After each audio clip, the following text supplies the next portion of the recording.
my attitude is that Zimbabweans are smart people. So let people offer themselves the same way that you do applying for a job. And Zimbabweans will understand where their country is today. They will understand, therefore, how to frame the job that needs to be done.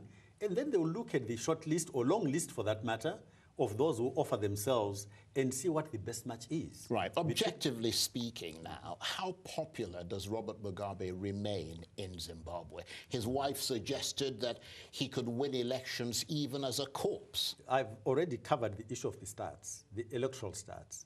Less than 50% of Zimbabweans bother to go. And so the ZANU share of the electoral vote put together with the opposition is less than 50% of the population of eligible voters. So if you want to say he's popular when 50% of your, 60% of your people stay away and say, I don't want any involvement in this, then that's a different definition of popularity. Well, in fairness, in most countries, I mean, you get quite a small percentage of people who go to vote, but, governments are obviously elected on that vote. What do you see, though, as the main challenge facing Zimbabwe as the country heads or perhaps lurches towards those elections in 2018? I think for us as APA, we've identified three main issues that need to be addressed.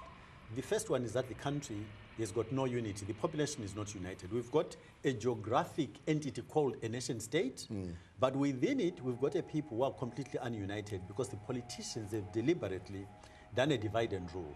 We believe that a country that is facing the challenges that we're facing ourselves requires to have unity, because you're going to inevitably have to deal with issues of prioritization and sequencing.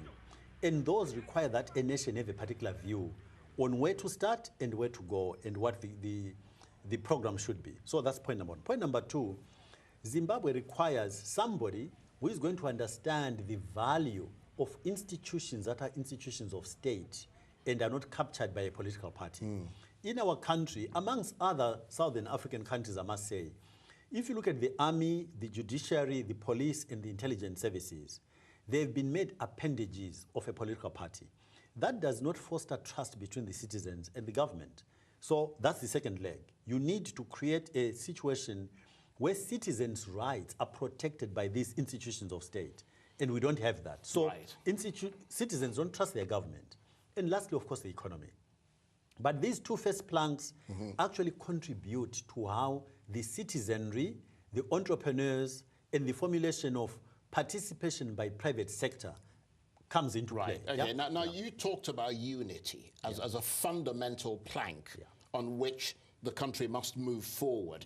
And yet you don't seem to understand or agree that a consensus with the opposition, the need for them to come together to create a united front to properly challenge Robert Mugabe is essential. I mean, where do you stand with people like Morgan Tsvangirai, Joyce Majuru, and the rest of them? I'm talking about national unity. National unity is not the same, it's not synonymous with opposition unity.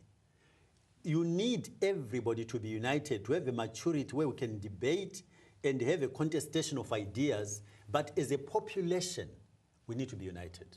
Right. Now, Zimbabwe is isolated and has been so for more than 20 years. What will you do to bring the country back to the right path of rectitude and into the community of nations? The isolation of Zimbabwe stems largely on issues of governance. So if you get the correct leadership, remember the second pillar of what I said is actually about governance. The issue of institutions of state, protecting the rights of citizens and the like, it's about governance.